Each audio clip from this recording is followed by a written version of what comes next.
자, 제가 여기에 이렇게 미리 적어 놓았고요.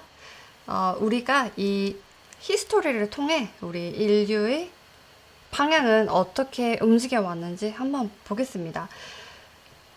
우리의 히스토리에서 first written history는 Age of Leo에서 시작하거든요. 저는 사실 인류의 역사는 더 이전부터 존재해 왔다고 믿지만 우리가 찾을 수 있는 기록으로는 Age of Leo가 가장 첫 번째 인류의 역사가 시작됩니다. 이때는요, 동굴에 사는 사람들의 시대예요. 그래서 동굴 벽화를 보면은 이 사람들이 2160년 동안 태양을 숭배를 합니다. 그래서 각 에이지에는요,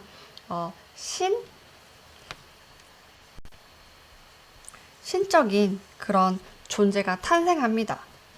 그리고 이 2160년이 각 에이지라고 하는데요. Age of Leo에서는요, 이 신적인 존재가 바로 이 리오 자리에 Age of Leo는 이 집 주인인 태양을 옵니다. 그래서 이때 케이브맨들은요, 태양 숭배를 하죠. 그래서 이 동굴 벽화를 보면은 이 케이브맨들이 태양이 뜨면은 밝아지고 동식물도 자라고 우리를 지켜주고, 해가 지면은 어두워지고 춥고 무서운 동물들이 나와서 우리를 잡아먹는다. 그래서 태양이 신이구나 라는 이 태양 숭배를 하는데요. 사실 이렇게 우리 솔라 시스템을 보면요, 이 리오에 살고 있는 인류는요, 이게 땅이면 위로 봤을 때 이 아쿠아리우스가 헤븐이 되는 거죠. 그래서 이 에어비앤비에 살면서 우리의 신적인 존재는 이 태양 숭배지만, 태양 숭배를 넘어서 더 멀리 봤을 때 우리의 인류는 이 아쿠아리우스를, 하늘을 바라보며 이 태양을 넘어서 있는 이 멀리 있는, 더 멀리 우주에 있는 것은 더 큰 어떤 게 있을까라는 그런 이상이 생긴 거예요. Age of Leo 때는요, 태양 숭배가 이루어지고요. 그리고 하늘을 봤을 때 아쿠아리우스는요, 특히 유레너스와 함께 보자면 우주, UFO, 그리고 테크놀로지, 과학, 미래 등의 이미지가 있고요. 우리가 태양 숭배를 하면 케이프맨들이 이렇게 태양을 우러러 보는데, 이 태양 너머에는, 이 우주에는 얼마나 더 많은 신비가 있을까라는 이 우상과 동경의 마음으로 바로 태양 숭배를 하게 되는 거예요. 바로 이 우리가 살고 있는 이 지구가 태양을 보며 태양 너머에 있는 미래의 아쿠아리우스를 동경하며 2160년을 이끕니다. 그리고 에이지 오브 캔슬 때는요, 볼까요? 개자리의 집 주인은 바로 문입니다. 달을 숭배를 하는 그런 인류의 방향이 잡아집니다.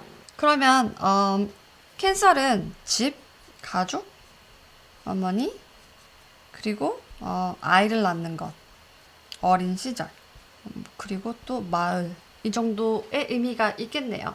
이 2160년 동안은 인류는요, 달을 숭배를 하며, 이때는 에이지 오브 리오와 틀리게 이때 발견되는 동굴 벽화나 아니면 석고상이나 그런 것들을 보면은 다 뭐 가슴이 크고 엉덩이가 크고 굉장히 여성 숭배, 여성 우상 숭배를 하는 그런 거를 볼 수 있어요. 왜냐면 이때의 인류의 방향은 집 가족을 만들고 가족을 더 크게 해서 말을 만들고 여성을 숭배하고 아이를 많이 낳고 그리고 마을을 더 크게 만들어야죠. 왜냐면 이때는 이 어포지션 사인인 하늘로 보이는 곳이 바로 여기가 땅이면 이제 이 사람들이 달을 우상 숭배하며 봤던 것이 바로 캐프리콘이죠. 이때 인류가 이렇게 오랜 시간 동안 아이를 많이 낳고 마을을 크게 만들려고 했던 이유는요. 무엇을 동경해서였을까요?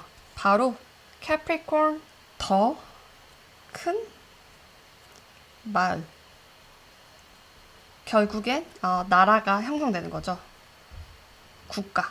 더 큰 사람들을 많이 모아야지 마을이 되고 그 마을이 모여야지 나라나 국가가 되는 거잖아요. 원래는 이때 작은 마을에서 시작했는데 우리끼리 하기 너무 힘들어. 점점 더 키우는 거죠. 그래서 사람들이 많으면 이 세러는 아빠나 군대 아니면 리더의 타입입니다. 리더의 에너지가 있는데요. 그래야지 군대를 만들고 그래야지 학교도 만들고 공장도 세우고 농사도 잘 짓고 그렇게 캐프리콘처럼 비즈니스적으로 더 잘하기 위해서는 더 많은 인력이 필요하고 더 큰 인력이 필요하다는 걸 알았기 때문에 이때는 이런 동경의 마인드로 문 월시핑, 달을 숭배하였습니다. 그래서 이때 이 시절에 폭발적으로 작은 마을들이 굉장히 많이 형성되죠. 그리고 각 에이지마다 신적인 존재가 등장하는데 이 신적인 존재는 이 집주인으로 등장을 하는 거죠. 그리고 다음번 정류장인 Age of Gemini 때는요.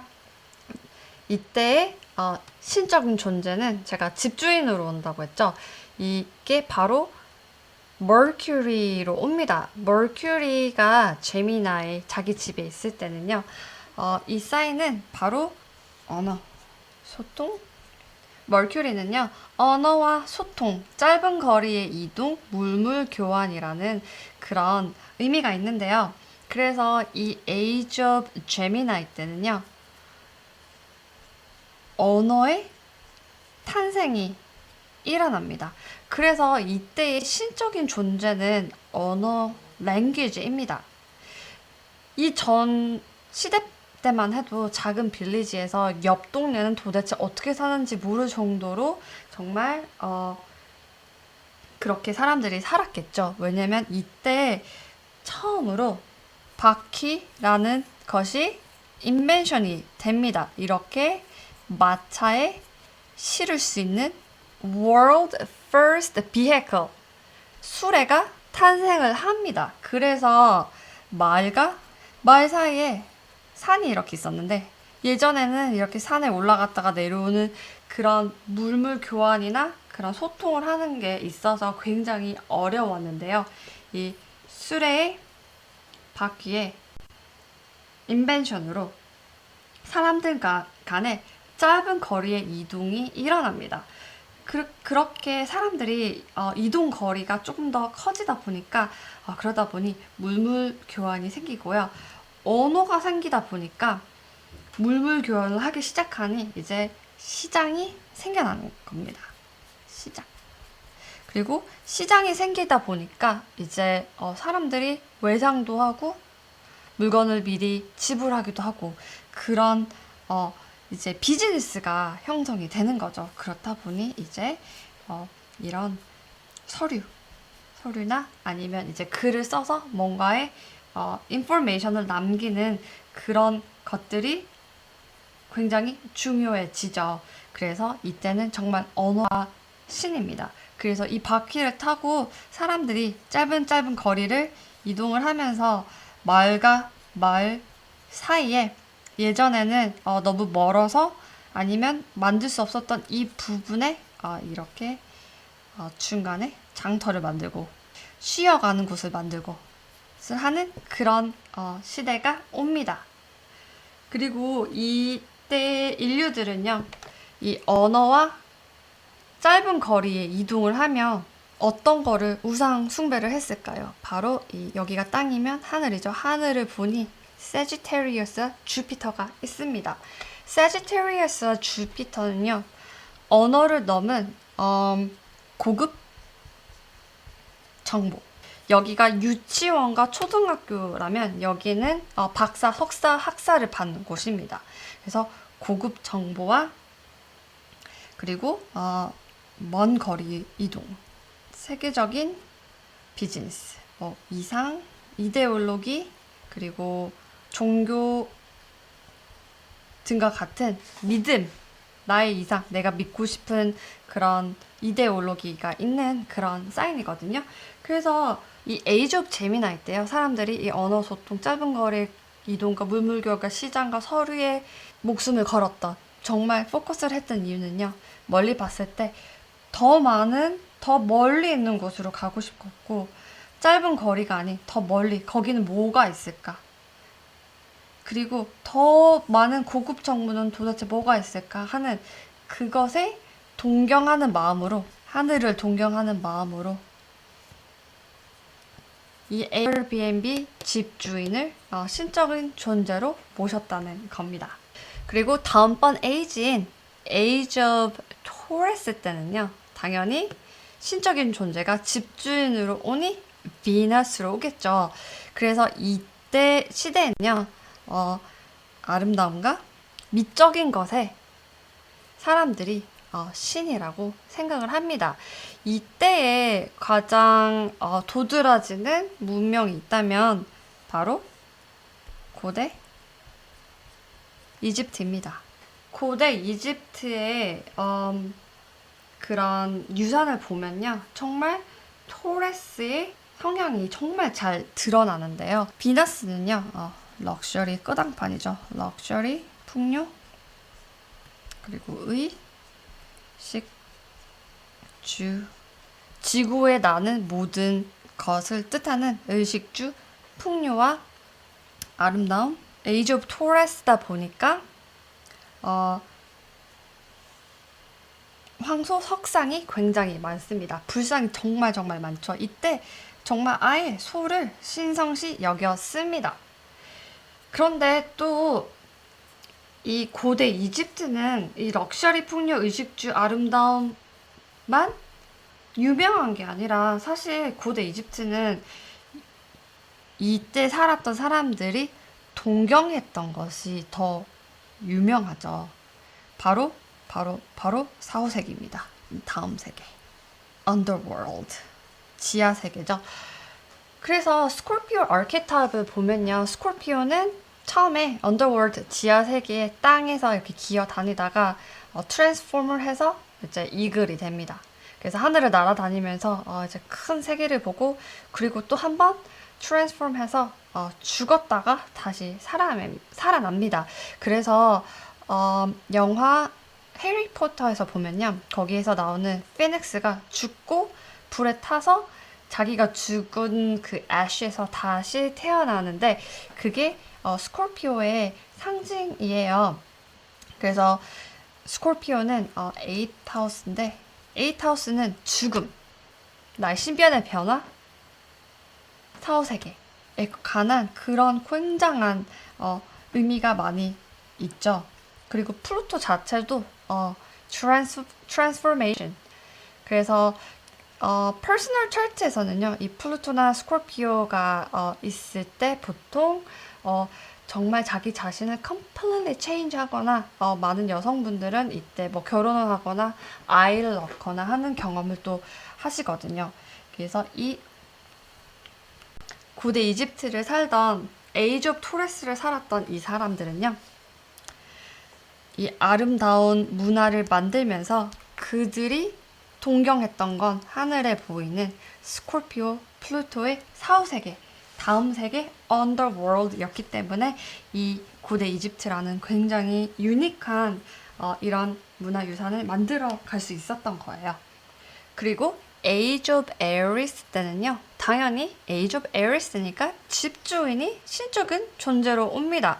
그러면 Aries 아키타입에 대해서 한번 잠시 볼게요. Aris는 첫 번째 조디악 사인이죠. 그래서 완전 자기밖에 모릅니다. 왜냐면 아기가 태어났을 때 신생 아기인데 자기밖에 모르죠.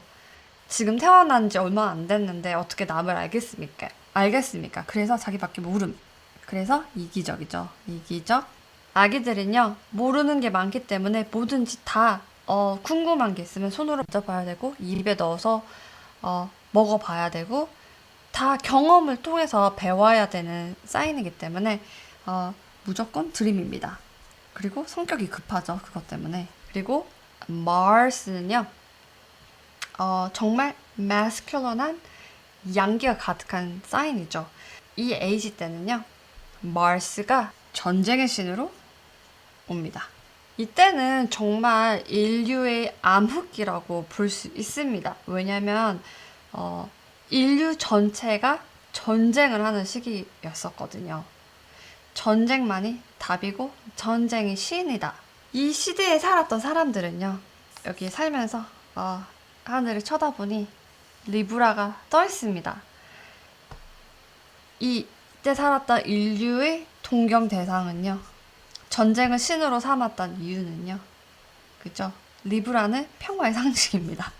평화를 위해서 전쟁을 일으킨 거죠. 아이러니하지만 사실 일본 만화에서 이런 내용이 굉장히 많은데요. 전쟁을 일으키는 이유가 세계 평화, 세계가 하나의 이데올로기를 믿기 위해서, 그리고 동등, 평화 동등을 위해서입니다. 제가 예를 또 하나 드릴게요. 자기밖에 모르고 이기적이라고 했잖아요. 에리스의 아키타입이 에리스 사인인 사람들이 그렇다는 게 아니라, 왜냐면 우리 entire solar system이 여기에 2160년 동안 있는 거잖아요. 이 전쟁이 시일 때 이 시대는요, 사람들 생각이 우리는 스페니쉬를 쓰는데 다른 나라가 영어를 써요. 그게 너무 싫은 거예요. 나밖에 모르니까 내가 쓰는 언어 써. 나는 이 종교를 믿는데 얘네는 다른 종교를 믿는 거예요. 그래서 싫은 거예요, 그게.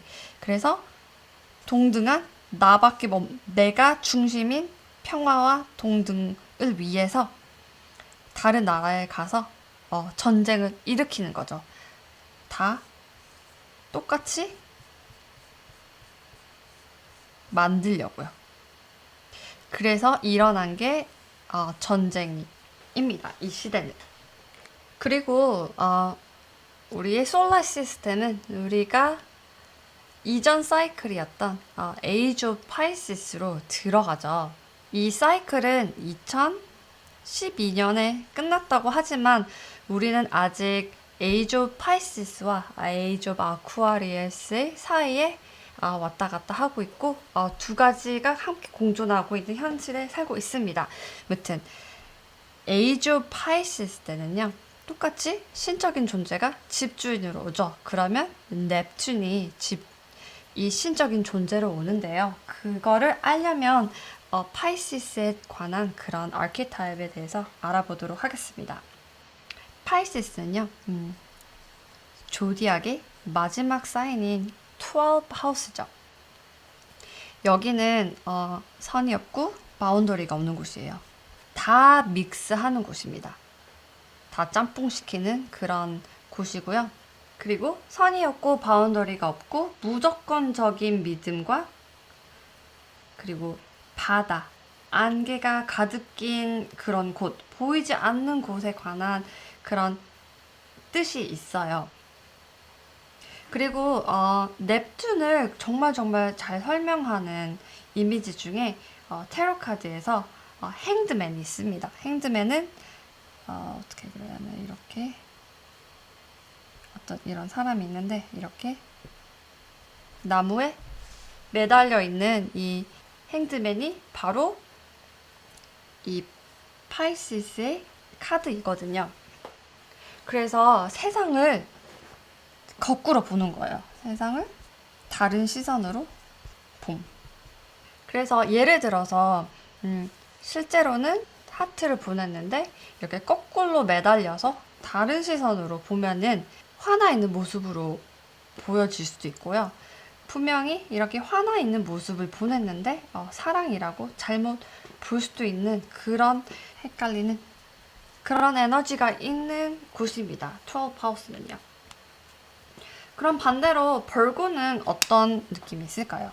벌고는 6번째 하우스죠.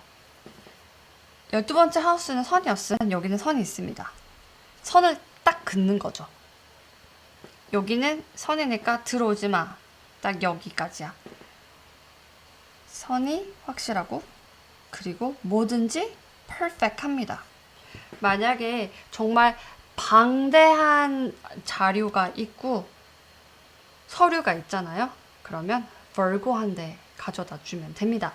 벌고 분들은요. 정말 파일링을 정말 잘합니다. 딱 이 방대한 자료를요. 색깔별로, 날짜별로, 동네별로, 그리고 숫자별로 딱딱딱딱 정리를 합니다. 그런 사인이에요. 그래서 선이 확실한 거죠.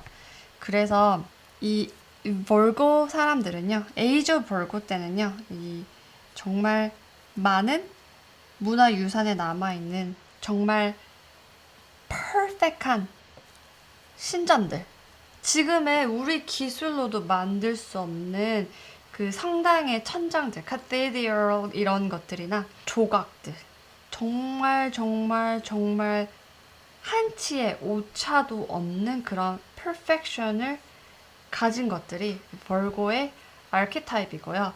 이것을 동경한 거죠.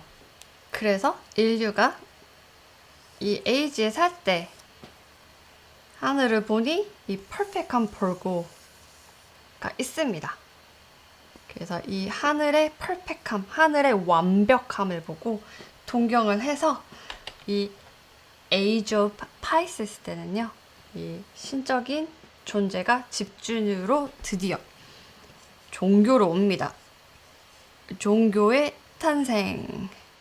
이 에이지 때 지저스가 지구에 내려옵니다. 이 종교는요, 보이지 않고 그리고 헷갈리고 무조건 적이고 선이 없어요. 근데 신은 완벽하니 무조건 믿어라. 이런 디스토티드한 시선으로 지저스는 사실 정말 정말 많은 사랑과 일깨움을 알려주기 위해서 우리 이 세상에 온 거죠. 하지만 우리의 이 거꾸로 보는 세상을 다른 시선으로 보는 이 파이시스, 특히 넵튠의 영향 때문에요.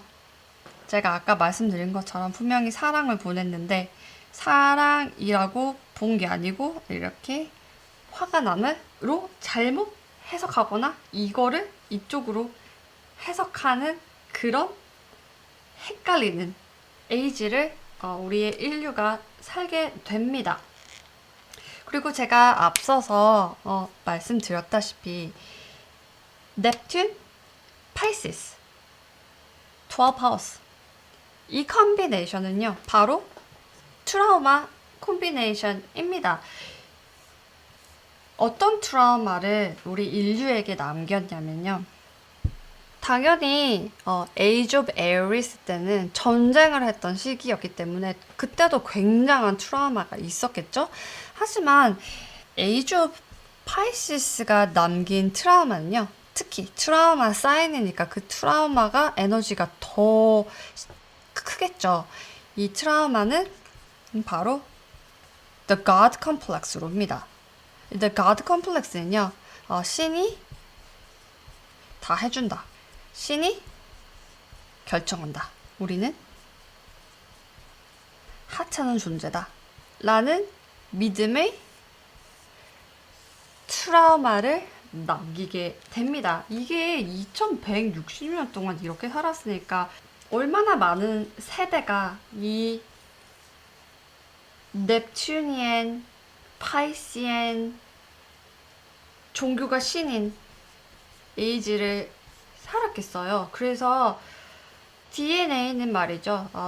우리의 선조의, 우리 조상의, 우리의 가족의 그런 경험이나 감정들을 다 담고 있기 때문에 우리가 이 DNA를 가지고 태어난 거기 때문에 이전에 있었던 트라우마가 이렇게 우리 몸에서도 알게 모르게 나타나는 거예요. 그리고 이 2160년 동안 인류가 살다가 그냥 그래도 가드가 종교다 보니까 다들 잘 살았습니다. 근데 이 가드 피겨가 끝났습니다. 왜냐면 우리는 지금 에이지 오브 아쿠아리어스에 들어갔잖아요. 비록 영도이지만 영도에서 in between 에이지 오브 아쿠아리어스와 파이스를 지금 왔다 갔다 하고 있지만 however 그래도 이 가드 피겨에서 새로운 에너지가 왔다는 겁니다.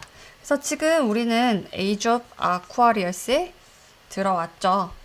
그리고 이게 신적인 존재가 집주인으로 온다고 했잖아요. 그러면은 이 아쿠아리어스 아키타입에 대해서 한번 얘기해 볼게요.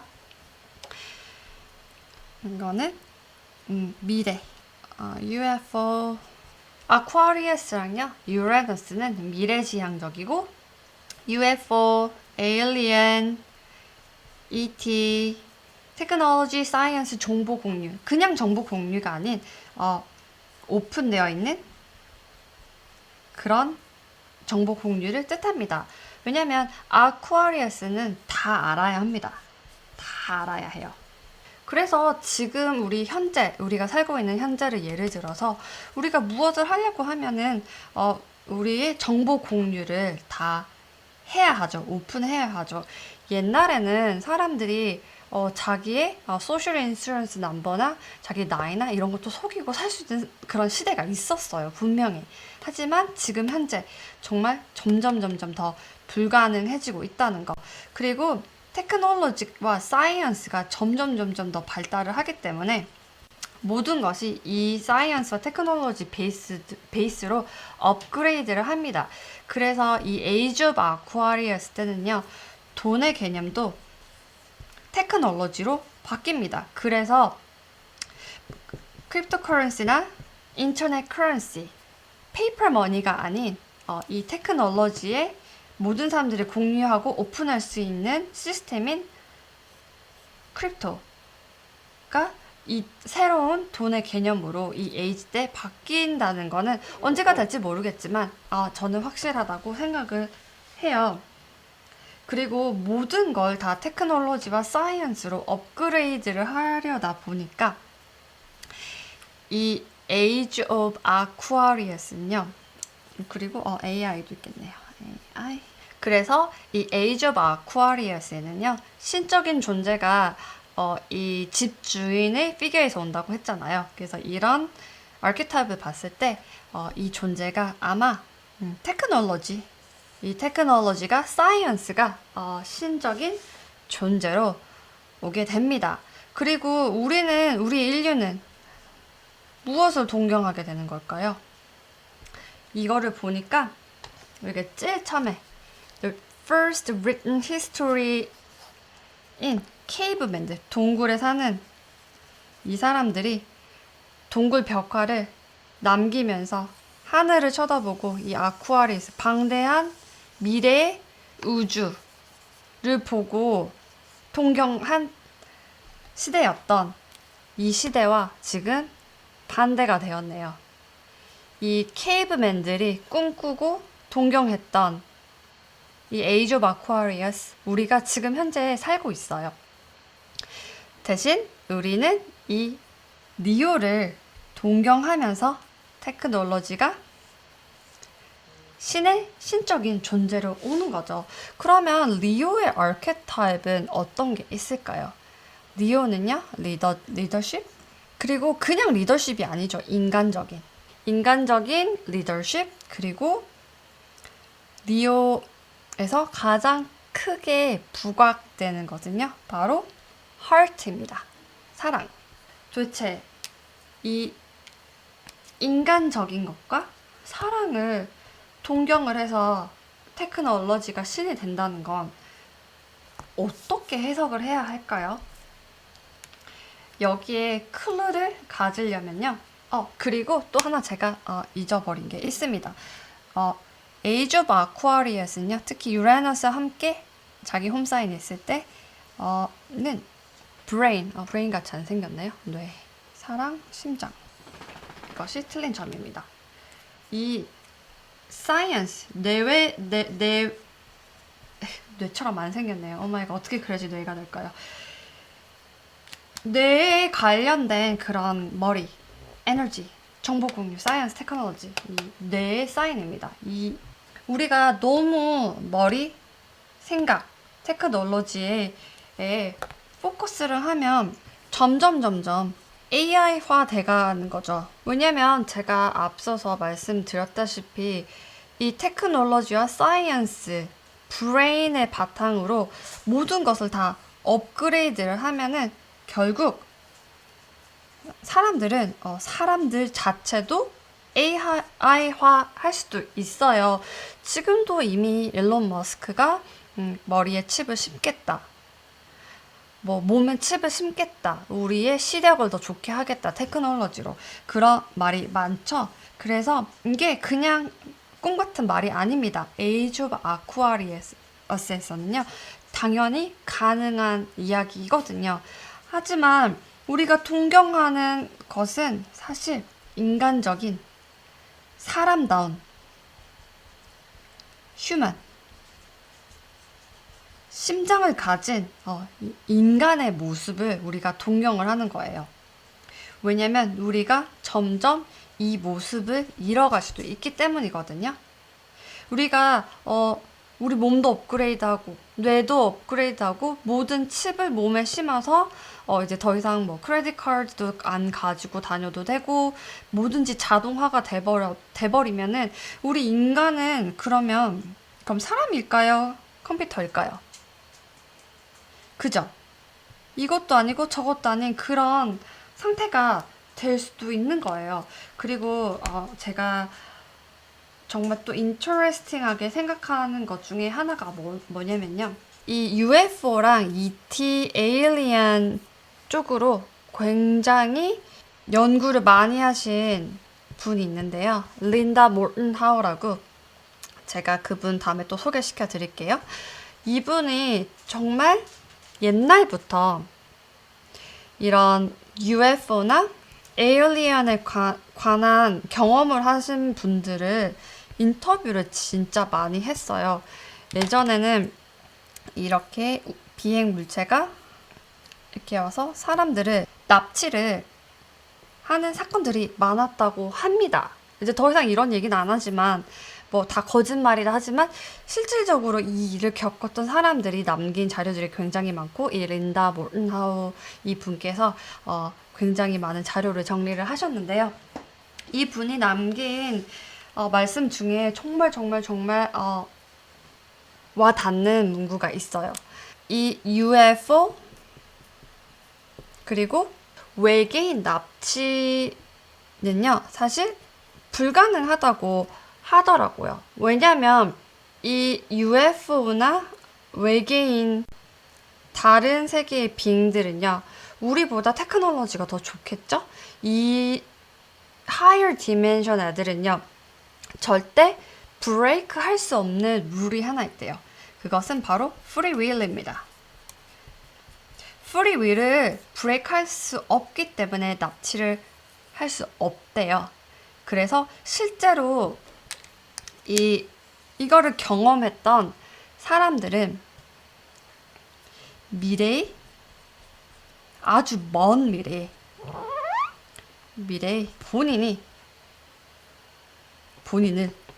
먼 미래에 본인을 납치를 하는 거죠. 왜냐면 사람은 죽어서 다시 태어나고 이렇게 어센션을 하는 거죠. 우리의 소울은 죽지 않는 거죠. 그래서 우리 바디는 죽지만 이 소울은 죽지 않고 계속 이볼브를 해서 먼 미래에 이런 우주인이 되는 거죠. 하지만 내가 나를 데리고 가는 거는 프리 윌을 브레이킹 하는 건 아니에요. 내가 나니까 내가 나를 스스로 납치를 하는 거를 응한 거죠. 그래서 이 납치를 당한 사람들은 모든 사람들이 다 똑같은 얘기를 들었다고 하더라고요. 그래서 린다 몰튼하우가 이렇게 얘기하죠. 이 사람들이 나는 넌데, 먼 미래에 넌데, 지금이 너네의 미래의 휴머니티가 AI와 몸을 퓨전을 하기 시작해서 지금 내가 살고 있는 이 시대에는 문제가 생겨. 우리가 점점 기계화가 돼서 이제 인류가 이제 끝난단다. 그래서 제발 이 AI와 몸의 퓨전, 기계화하는 걸 몸에 칩을 바꾸고 DNA를 바꾸고 하지 마. 왜냐면 먼 미래의 인류는 에이지 오브 아쿠아리어스에 사는 인류의 실수로 인류가 없어질 수도 있기 때문에 이런 공통된 인터뷰 내용이 있다고 합니다. 그래서 제가 이걸 들었을 때 그렇게 생각했죠.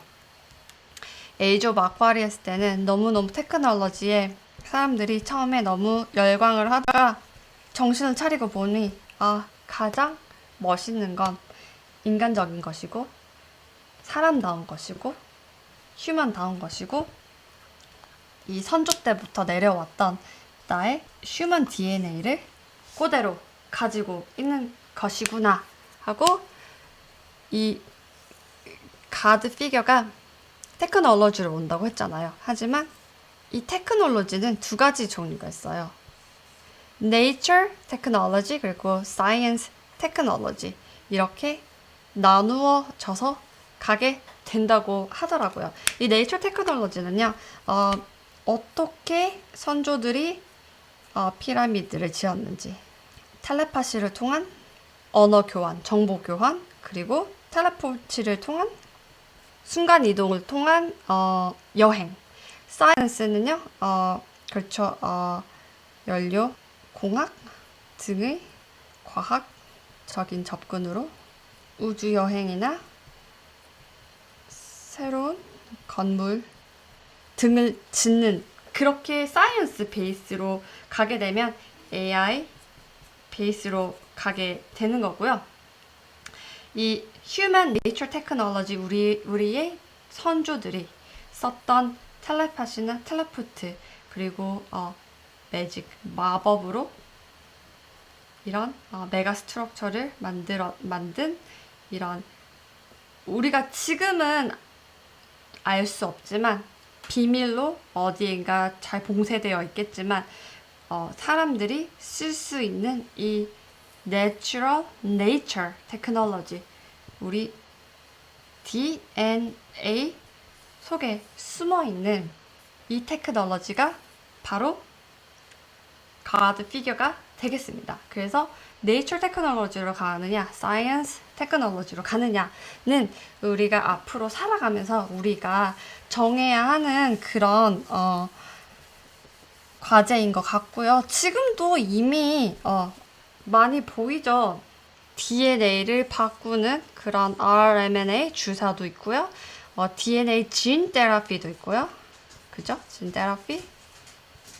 그리고 앞서서 말씀드렸다시피 일론 머스크가 뇌에 칩을 심어서 뇌의 기능을 더 올리겠다.